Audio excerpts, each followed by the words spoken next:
Close എൻകൗണ്ടറിൽ Kanthapuram AP. Aboobacker Musliyar. League ബന്ധത്തെ ചൊല്ലി എ.പി. ഇ.കെ. വിഭാഗങ്ങൾ തമ്മിലുള്ള വടംവലിയിൽ ആര് വിജയിക്കും? തിരുകേശ വിവാദത്തിൽ കാന്തപുരം സമുദായത്തിനുള്ളിൽ ഒറ്റപ്പെട്ടോ?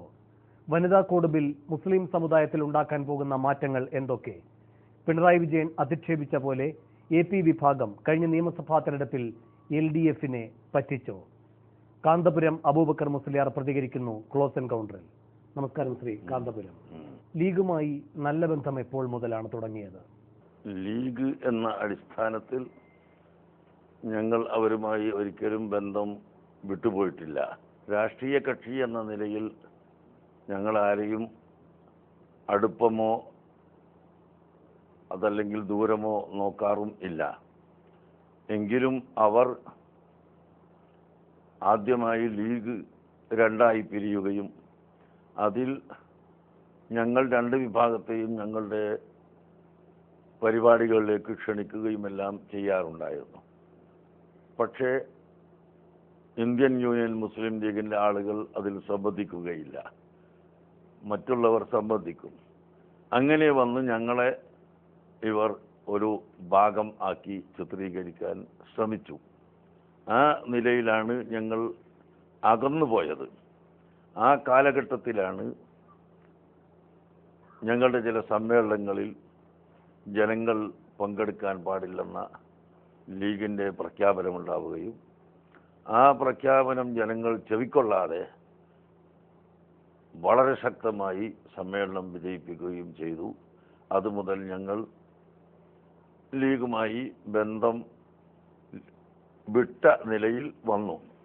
അതിൽ ജനങ്ങൾ അതിൽ ഇടപെടുകയും രണ്ട് വിഭാഗമാക്കി തിരിക്കാൻ ശ്രമിക്കുകയും ചെയ്തപ്പോൾ ഞങ്ങൾ ഒരു ഭാഗത്തും നിന്നില്ലെങ്കിലും ലീഗിൻ്റെ വിരോധം ഉണ്ട് എന്ന് തോന്നുന്ന വിധത്തിൽ ഇവിടെ അനുഭവിച്ചു എന്നത് ഒരു യാഥാർത്ഥ്യമാണ്. താങ്കളുടെ വിശദീകരണത്തിൽ നിന്ന് ഇതിന്റെ ഉത്തരവാദിത്വം ലീഗിന് അല്ലെങ്കിൽ അമൂർത്തമായി ജനങ്ങൾ എന്ന് പറയുന്ന ഒരു വിഭാഗത്തിനാണ് കൽപ്പിച്ചു കൊടുക്കുന്നത്. പക്ഷേ സമസ്തയുടെ പിളർപ്പ് പിന്നീടുള്ള അനന്തരകാലം ഇതിലൊക്കെ കർക്കശമായി ലീഗിനെതിരെയും ലീഗ് നേതൃത്വത്തിനെതിരെയും വിമർശനം ഉന്നയിച്ചിട്ടുള്ള വ്യക്തിയാണ് താങ്കൾ. അപ്പോൾ അതാണ് ഞാൻ പറഞ്ഞു വരുന്നത്. അങ്ങനെ വന്നപ്പോൾ ലീഗിൻ്റെ ചില നേതാക്കൾ ബിദ്അത്തുകാർ, പുത്തൻ പ്രസ്ഥാനക്കാർക്ക് അനുകൂലമായി അവരുടെ പത്രങ്ങൾ ഉപയോഗപ്പെടുത്താൻ അനുവദിച്ചു കൊടുക്കുകയും പ്രവർത്തനങ്ങൾ സൗകര്യപ്പെടുത്തുകയും ചെയ്തപ്പോൾ ലീഗുമായി ഏറ്റുമുട്ടുന്ന ഒരവസ്ഥ തന്നെ വന്നു. പിന്നീട് അടുത്ത കാലത്ത് ഞങ്ങൾ മനസ്സിലാക്കിയത് ലീഗ് അടിസ്ഥാനത്തിലല്ല, മുസ്ലിം സമുദായം ഇവിടെ ഒറ്റക്കെട്ടായി നിൽക്കണം.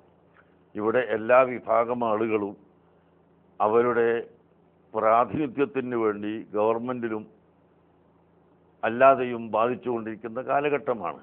അപ്പോൾ മുസ്ലിം സമുദായത്തിന് മുസ്ലിം സമുദായം എന്ന നിലയിൽ കിട്ടാവുന്ന എല്ലാ നേട്ടങ്ങളും ലഭിക്കണമെങ്കിൽ മുസ്ലിം സമുദായം ഒറ്റക്കെട്ടായി നിൽക്കണം എന്ന അടിസ്ഥാനത്തിൽ ഞങ്ങൾ ഈ എതിർപ്പുകളിൽ നിന്ന് അവർ പിന്മാറിയപ്പോൾ മാറുന്നതോടുകൂടി ഞങ്ങളും പിന്മാറി എന്നതാണ് സത്യം. എന്ന് പറയുമ്പോൾ ഈ എതിർപ്പിന്റെ കാലഘട്ടം അവസാനിക്കുന്നത് ലീഗ് മുൻകൈ എടുത്ത് എതിർപ്പിന്റെ ഭാഷയിൽ നിന്ന് അവർ പിന്മാറിയതിനെ തുടർന്നാണ്. ലീഗ് മുൻകൈയെടുത്തു എന്ന് പറയാൻ പറ്റില്ല.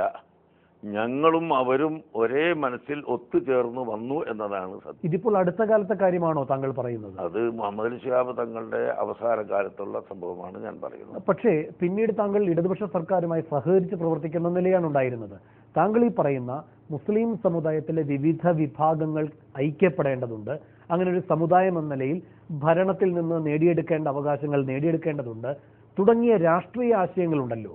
അതിന്റെ അടിത്തറ ലീഗ് ഈ നിയമസഭാ തെരഞ്ഞെടുപ്പിന് മുൻപായി ഒരുക്കിയതായിരുന്നില്ലേ? അതിനോട് സഹകരിക്കുകയായിരുന്നില്ലേ? ആ നിലപാട് അവസരവാദപരമായിരുന്നില്ലേ?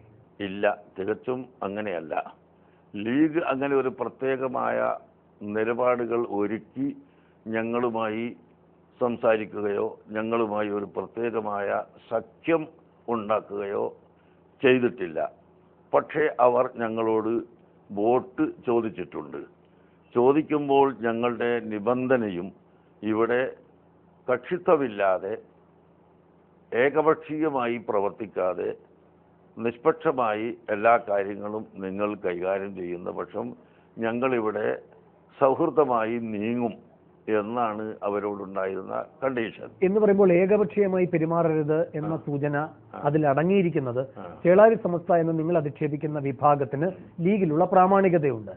അത് ഈ സഹകരണത്തിന് തടസ്സമാകരുത് എന്നാണ് എന്ന് തന്നെയാണ് അതിന്റെ പ്രധാനമായ ഒരർത്ഥം. അത് തന്നെയാണ്. പക്ഷേ ശ്രീ കാന്തപുരം, ഇത് നിങ്ങൾ നിശ്ചയിക്കുന്നിടത്ത് തുടങ്ങുകയും അവസാനിക്കുകയും ചെയ്യുന്നു.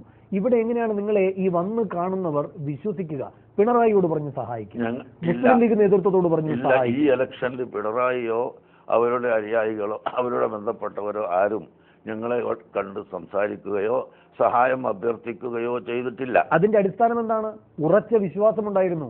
അങ്ങനെ വിശ്വാസമുണ്ടായിരുന്നു, അത് കിട്ടിയില്ല എന്നതുകൊണ്ടാണ് നിങ്ങൾ വഞ്ചിച്ചു എന്ന് പിന്നീട് തെരഞ്ഞെടുപ്പ് ഫലം വിലയിരുത്തിക്കൊണ്ട് പിണറായി വിജയൻ പ്രതികരിച്ചത്. വഞ്ചിച്ചു എന്ന് അദ്ദേഹം പറഞ്ഞിട്ടില്ലെങ്കിൽ, ആ വാചകമില്ല എങ്കിൽ അദ്ദേഹത്തിന്റെ വാക്കിൽ നിന്ന് ഞങ്ങളാണ് ഇവിടെ ഇലക്ഷനിൽ വിജയവും പരാജയവും തീരുമാനിക്കേണ്ടത് എന്നാണ് പിണറായി വിജയൻ പറഞ്ഞതിന്റെ അർത്ഥം. അങ്ങനെ ഒരു അതിശയോക്തി അതിലില്ല. പല ഘടകങ്ങളിൽ ഇടത് പക്ഷം പ്രതീക്ഷിച്ചിരുന്ന പിന്തുണയ്ക്കുന്ന മേഖലകളിൽ ഒരു പ്രധാനപ്പെട്ട വിഭാഗമായ താങ്കൾ പാലം വലിച്ചു എന്നാണ് അതിന്റെ അർത്ഥം. അല്ല, പാലം വലിച്ചു എന്ന് പറയണമെങ്കിൽ ഞങ്ങളും അവരുമായി ഒരു വാഗ്ദത്തം വേണം. അങ്ങനെ ഒരു വാഗ്ദത്തം ഉണ്ടായിട്ടില്ല.